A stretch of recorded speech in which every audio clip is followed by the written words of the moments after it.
جب حضرت رابعہ بصری کی وفات کا وقت قریب آیا تو ان کی شاگرد خواتین اور لڑکیاں ان کے ارد گرد بیٹھی تھیں۔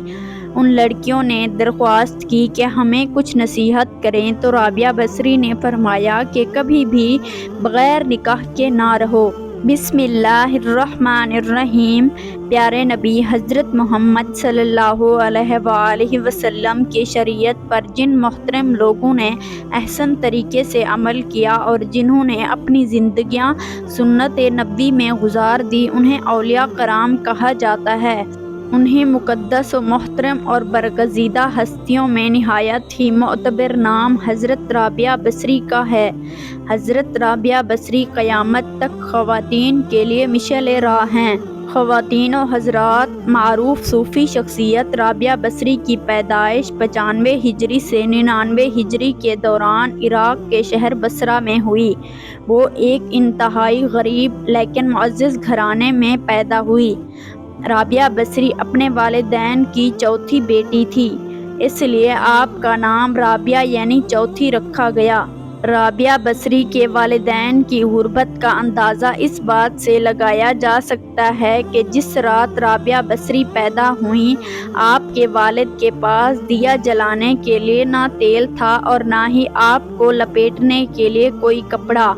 آپ کی والدہ نے آپ کے والد سے درخواست کی کہ پڑوسیوں سے تھوڑا تیل ہی لے آئیں تاکہ دیا جلایا جا سکے۔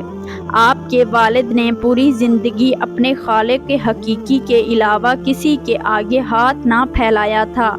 رابعہ بصری کے والد پڑوسی کے دروازے تک تو گئے لیکن خالی ہاتھ واپس لوٹ آئے۔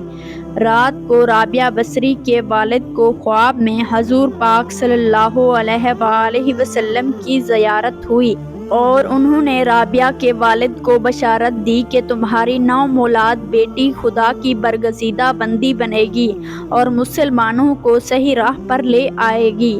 تم امیر بصرہ کے پاس جاؤ اور اسے ہمارا پیغام دو کہ تم امیر بصری ہر روز رات کو 100 مرتبہ اور جمعرات کو 400 مرتبہ درود پاک کا نذرانہ بھیجتے ہو، لیکن پچھلی جمعرات کو تم نے درود شریف نہ پڑھا، لہٰذا اس کے کفارے کے طور پر 400 دینار بطور کفارہ یہ پیغام پہنچانے والے کو دے دو۔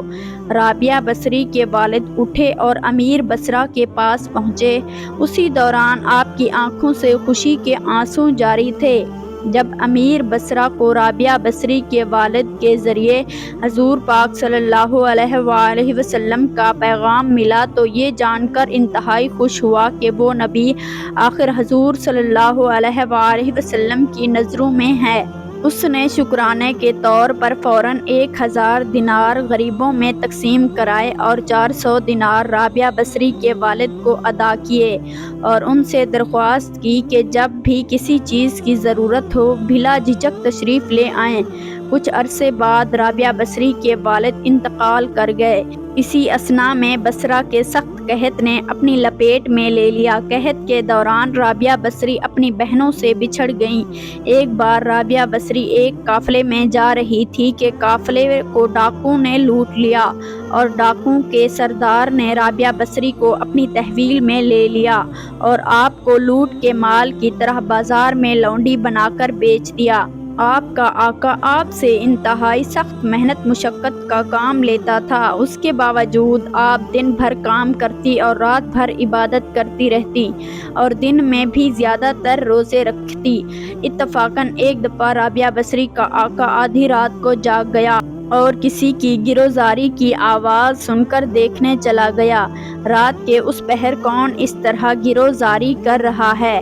وہ یہ دیکھ کر حیران رہ گیا کہ رابعہ بصری اللہ کے حضور سجدے میں ہیں اور نہایت عاجزی کے ساتھ کہہ رہی ہیں، اے اللہ تو میری مجبوریوں سے خوب واقف ہے، گھر کا کام کاج مجھے تیری طرف آنے سے روکتا ہے، تم مجھے اپنی عبادت کے لیے پکارتا ہے، مگر میں جب تک تیری بارگاہ میں حاضر ہوتی ہوں نمازوں کا وقت گزر جاتا ہے، اس لیے میری معذرت قبول فرما لیں اور میرے گناہوں کو معاف کر دیں۔ اور اپنی کنیز کا یہ کلام اور عبادت کا یہ منظر دیکھ کر رابعہ بصری کا مالک خوف خدا سے لرز گیا۔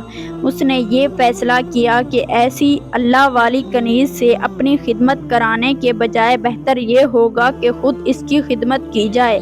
صبح ہونے پر وہ آپ کی خدمت میں حاضر ہوا اور اپنے فیصلے سے آپ کو آگاہ کیا۔ اس نے کہا کہ آج سے آپ میری طرف سے آزاد ہیں۔ اگر آپ اسی گھر میں قیام کریں تو میری خوش نصیبی ہوگی، ورنہ آپ اپنی مرضی کی مالک ہیں۔ لیکن اگر آپ یہاں سے کوچ کر جانے کا فیصلہ کرتی ہیں تو میری بس ایک ہی درخواست ہے کہ میری طرف سے کی جانے والی تمام زیادتیوں کو اس ذات کے صدقے معاف کر دیں جس کی آپ راتوں کو جاگ جاگ کر عبادت کرتی ہیں۔ جو بھی انسان اللہ کا ہو جاتا ہے تو اللہ پاک اس کی حفاظت خود فرماتے ہیں اور دنیا کی کوئی طاقت بھی اس کو نقصان نہیں پہنچا سکتی۔ ناظرین، ابتدا میں تو حضرت رابعہ بصری کے حسن و جمال کی دھوم مچی ہوئی تھی، مگر جوانی کے شب و روز انہوں نے یاد الہی میں گزار دیے۔ ان کے چہرے پر پاکیزگی کا ایک ایسا نقاب تھا کہ دیکھنے والوں کی نگاہیں خود بخود جھک جاتی تھیں۔ اسی زمانے میں ایک نوجوان نے انہیں رات کے وقت چاند کی طرح دھمکتے دیکھا۔ وہ آپ رحمت اللہ علیہ کو کوئی غیر مرئی خیالی مخلوق سمجھ کر بھاگ کھڑا ہوا، لیکن دوسری صبح جب وہی چہرہ اسے بصری کے ایک بازار میں نظر آیا تو وہ عقل سے ہاتھ دھو بیٹھا اور رات دن اس کے تصور میں رہنے لگا۔ آخر دل کے ہاتھوں مجبور ہو گیا تو لوگوں سے پتہ پوچھتا ہوا حضرت رابعہ بصری کے گھر جا پہنچا۔ آپ کہا کرتی تھیں کہ دل کے دروازے ہمیشہ کھلے رکھو، کیا معلوم محبوب کس وقت دستک دے دے، مگر گھر کے دروازے بند ہوں یا کھلے ہوں ان کی دانست میں برابر تھے۔ نوجوان کو خلاف توقع ان کا دروازہ کھلا ہوا ملا۔ اس نے اپنے دل کی دھڑکنوں پر بڑی مشکل سے قابو پایا۔ رات کا وقت تھا، اندر چراغ روشن تھا، یہ سوچ کر بے باکی سے اندر داخل ہو گیا کہ حال دل سنا دینے میں کیا حرج ہے، زیادہ سے زیادہ انکار ہی تو ہو جائے گا، واپسی کا دروازہ بہرحال کھلا ہوا ہے۔ لیکن جب وہ اندر پہنچا تو وہاں کوئی نہیں تھا، البتہ چھت سے ایسی پرسوز آواز آ رہی تھی جسے کوئی زیر لب ہجر کا رونا رو رہا ہو۔ نوجوان تیزی سے زینے پر چڑھ گیا۔ حضرت رابعہ بصری عشاء کی نماز سے فارغ ہو کر ثنا خوانی کر رہی تھی۔ پروردگار، ستارے روشن ہو گئے، لوگ سو گئے، بادشاہ نے دروازے بند کر لیے، ہر محبوب اپنے محبوب سے راز و نیاز ہے اور میں تیرے سامنے کھڑی ہوں۔ نوجوان پر سکتہ طاری ہو گیا۔ اس اثنا میں حضرت رابعہ بصری نے پلٹ کر اسے ایسی قہر آلود نظروں سے دیکھا کہ اس کی زبان گم ہو گئی۔ رابعہ بصری نے اس کے قریب آ کر پوچھا کہ تم مجھ سے شادی کی درخواست کرنے آئے ہو؟ نوجوان نے لرزتے ہوئے ہاتھ سے اپنی زبان کی طرف اشارہ کیا کہ وہ بول نہیں سکتا۔ حضرت رابعہ بصری نے کہا، اس سے پہلے کہ زبان کی طرح تیرا دل بھی چپ ہو جائے، تو جس راستے سے آیا ہے اسی راستے سے لوٹ جا۔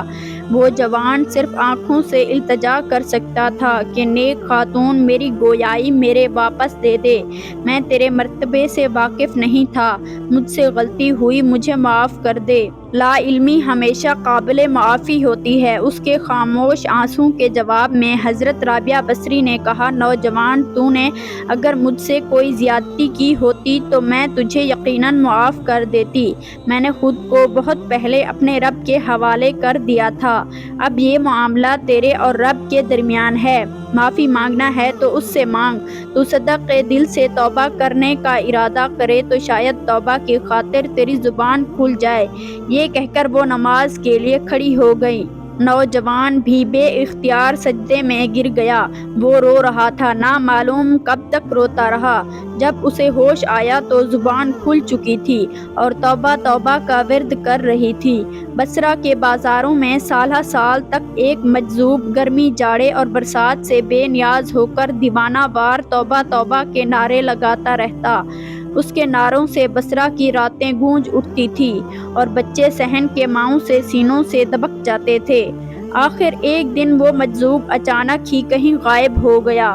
پھر کبھی اس کا پتہ نہیں چلا۔ وہ مجذوب یہی مذکور جوان تھا جو حضرت رابعہ بصری کی بدولت ہی دربار خداوندی میں مقرب ٹھہرا۔ رابعہ بصری ایک بہت ہی نیک اور عابد زاہدہ خاتون تھی۔ آج لوگ ان کی عبادت کی مثالیں دیتے ہیں۔ جب ان کی وفات کا وقت قریب آیا تو ان کی شاگرد خواتین اور لڑکیاں ان کے ارد گرد بیٹھی تھیں۔ ان شاگردوں نے درخواست کی کہ ہمیں کچھ نصیحت کریں تو رابعہ بصری نے فرمایا کہ کبھی بھی بغیر نکاح کے نہ رہو، اور پھر اپنا واقعہ سنایا کہ جب میں آدھی رات کو مصلی پر بیٹھ کر اللہ کی عبادت کرتی تھی، اس وقت گلیوں میں پھرنے والا چوکیدار جب میرے گھر کے سامنے سے گزرتا تھا تو میرے دل میں برے برے وسوسے آتے تھے کہ اس وقت سارے لوگ سوئے ہوئے ہیں، کوئی بھی نہیں دیکھ رہا۔ یہ تو اللہ کا کرم ہوا کہ اس نے مجھے زنا سے محفوظ رکھا۔ اس واقعے سے آپ اندازہ لگائیں کہ رابعہ بصری جیسی پاک دامن اور عابدہ زاہدہ خاتون کو ایسے وسوسے آ رہے ہیں تو آج کل کے اس گندے معاشرے میں جہاں ہر طرف بے حیائی، بے پردگی اور بے دینی کا ماحول غالب ہے، ایسے میں کون عورت ہے جو اپنے آپ کو بچائے گی؟ فرمایا نکاح کے بغیر زندگی کا اسلام میں کوئی تصور نہیں۔ اللہ تعالیٰ کے نبی حضرت محمد صلی اللہ علیہ وآلہ وسلم نے بھی شادیاں کی اور بیک وقت 9 بیویاں چھوڑ کر انتقال فرمایا۔ اللہ تعالیٰ کے رسول صلی اللہ علیہ وآلہ وسلم صبح کرتے اس حال میں کہ اہل و عیال کے پاس غربت کے باعث کھانے کو کچھ نہ ہوتا، اور شام کرتے تو بھی یہی حالت ہوتی، مگر اس کے باوجود 9 بیویاں چھوڑ کر انتقال فرمایا۔ اللہ تعالیٰ کے نبی صلی اللہ علیہ وآلہ وسلم نے بغیر نکاح کے زندگی گزارنے سے منع فرمایا ہے۔ خواتین و حضرات، ایک دفعہ حضرت حسن بصری رحمۃ اللہ نے حضرت رابعہ سے کہا کہ آپ شریعت کے مطابق شادی کر لیں۔ فرمایا نکاح و شادی اس کے لیے جس کا کوئی وجود ہو، یہاں نہ میرا کوئی وجود ہے اور نہ میں اپنی آپ مالک ہوں، اللہ تعالیٰ کی مملوک ہوں۔ ایک دفعہ کچھ اور لوگوں نے بھی آپ سے کہا کہ آپ شادی کر لیجئے۔ فرمایا اگر 3 فکروں سے مجھے بے فکر کر دیجئے تو میں ضرور شادی کر لوں گی۔ نمبر 1، کیا میں دنیا سے اپنا ایمان سلامت لے جاؤں گی؟ نمبر 2، روز محشر میرے دائیں ہاتھ میں ہی نامہ اعمال دیا جائے گا؟ نمبر 3، قیامت کے روز جب لوگ دائیں جانب سے جنت میں اور بائیں جانب سے دوزخ میں پہنچائے جائیں گے تو مجھے کس جانب سے پہنچایا جائے گا؟ لوگوں نے کہا کہ اس کا علم تو خدا ہی کو ہے۔ فرمایا تو پھر جیسے ہی اتنے عظیم افکار و امام پیش ہوں، وہ بھلا کیا شوہر کر سکتی ہے؟ رابعہ بصری نے تقریباً 88 سال کی عمر پائی۔ آپ نے آخری سانس تک عشق الہی کو اپنا شعار بنائے رکھا، یہاں تک کہ اپنی آخری سانس تک معبود حقیقی کی محبت کا دم بھرتی رہیں۔ آخری وقت آپ نے اپنے والی اور صوفی ساتھیوں کو بتایا کہ میرا محبوب و معبود ہمیشہ سے میرے ساتھ ہے۔ ناظرین، ہمیں حضرت رابعہ بصری کی زندگی سے یہ سبق ملتا ہے کہ اللہ کی پہچان کے دروازے مرد عورت سب کے لیے کھلے ہیں۔ اللہ کی راہ پر حضور صلی اللہ علیہ وآلہ وسلم کے فرامین کی روشنی میں چلنا ہمارا کام ہے۔ باقی فضل و کرم کرنے والا اللہ تعالیٰ ہے کہ وہ سجدوں کو شرف قبولیت بخشے۔ دعا ہے کہ اللہ پاک ہمیں بھی عبادت والی زندگی گزارنے والا بنائے، آمین۔